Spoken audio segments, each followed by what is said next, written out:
Imagine being hunted by the government, separated from your family, and still trying to convince people that everyone is equal, and doing it all without Wi-Fi.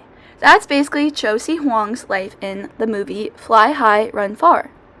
Hi everyone, my name is Kylie, and today I'll be talking about the film Fly High, Run Far.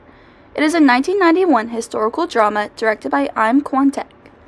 The film follows Cho Si-hwang, the second leader of the Dongkok movement, and shows how his faith, his followers, and society changed during the years leading up to the Dongkok Peasant Revolution of 1894.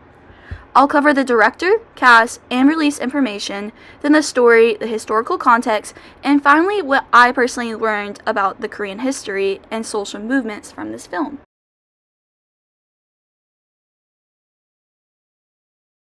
Fly High, Run Far was directed by Im Kwon-taek, who is often called the father of Korean cinema because he focused on showing Korean identity, culture, and history in his films. The movie came out in 1991 and won Best Film at the Grand Bell Awards, which is like the Korean version of the Oscars. The casting is a big strength in the movie, which led to its success. Lee Deok-hwa plays Cho Si-hwang with calm authority. He shows Cho's inner struggles. He's gentle but carries a lot of responsibility. Lee Hae-young plays Cho's wife. Her scenes show her emotional toll of living under constant danger. Kim Won-gon plays Jeon Bong-jun, who later leads the peasant uprising. His role helps connect Cho's spiritual work to the political events that follow. The acting is kept simple and realistic, which fits the historical tone and lets the emotions come through naturally. The film starts after the founder of Dongkok, Cho Ji-yu, is executed. Cho Si-hwang becomes the new leader. The movie shows this not as a dramatic takeover, but as a heavy responsibility he accepts, showing he's moral and not seeking power. We see Cho traveling in secret, often in mountains, small villages, or scholar houses. The movie shows the government posting wanted signs, raiding villages, and punishing followers, showing how dangerous it was to believe in equality. Cho becomes more isolated as the story goes on. Some scenes show him watching his family from afar, but unable to be with them. These moments make the history feel personal. The movie covers many years, showing how Dongkok grows from a spiritual teaching into a larger social movement. The tone shifts from peaceful teaching to government crackdowns, eventually leading to the Dongkok Peasant Rebellion. The film is rooted in historical context. Dongkok, or Eastern Learning, was both a religion and a social reform movement. It promoted equality, justice, and moral renewal, directly challenging the government and social hierarchy at the time. The film shows the religion in detail, like followers chanting or talking about the divine existing equally in every person. These ideas directly threaten the ruling elite. The movie also accurately shows historical events, such as the government treating Dongkok as a political threat, corruption, famine, and peasant struggles in rural areas, and Jeon Bong-jun appearing, hinting at the uprising to come. Watching the film helped me see how a religious idea can grow into a political movement. The movie makes it clear why ordinary people were drawn to Dongkok. They wanted fairness and dignity. Here's a map showing Korea during Cho Si-hwang's time. The Dongkok movement started in Jeolla province, which is highlighted in the southwest part of the country. You can see how far away this is from the central government in Seoul. Being in a more remote area helped the movement grow at first because government officials couldn't control these villages easily. Cho had to travel across mountains and small towns to teach and support his followers. Looking at the map helps us understand why geography played a large role in this movement. It wasn't just about the ideas, it was also about where people lived and how far they had to travel to spread these movements and ideas.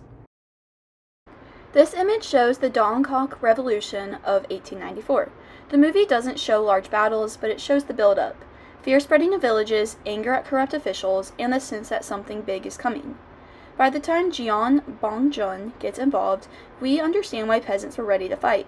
The film focuses on people's experiences: arrest, torture, displacement, and being watched, rather than glorifying the violence. Cho doesn't lead armies. He stays a spiritual leader.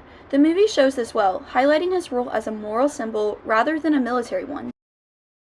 The biggest lesson that I learned from Fly High, Run Far is that faith and ideas can drive social change. Before watching, I mostly thought of Dongkok as just a religious movement. The movie helped me see the real danger, fear, and isolation leaders faced. It also showed me that the movement didn't start as violent. It began with peaceful teachings about equality. But when the government resisted so strongly, people were pushed to rise up. It made me realize that real change often starts with ideas, not fighting. The themes of inequality, resistance, and the personal cost of standing up for what's right still feel important today, which made the history easier to connect with. In conclusion, the film Fly High, Run Far is both a historical film and a personal story about standing up for your beliefs. It combines history, faith, and social justice in a quiet yet powerful way. I'm Tech uses calm scenes, careful placing, and realistic acting to show how ideas about equality can change society.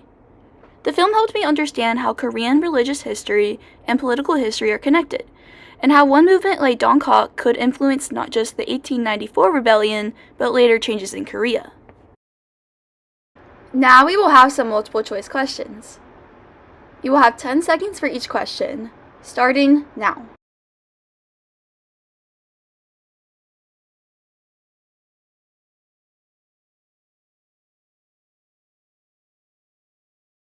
Okay, time's up. The correct answer is B, the belief that all people hold divine value. It's time for question 2. You have 10 seconds.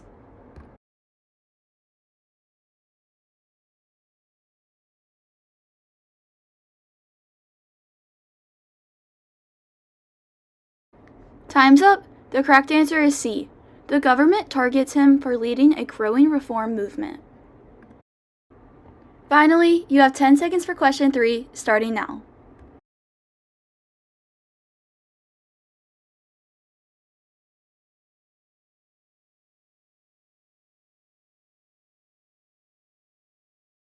The correct answer is D, being separated from his wife and family for years. My works cited slide contains all of the information that I used for this presentation. Thank you for listening.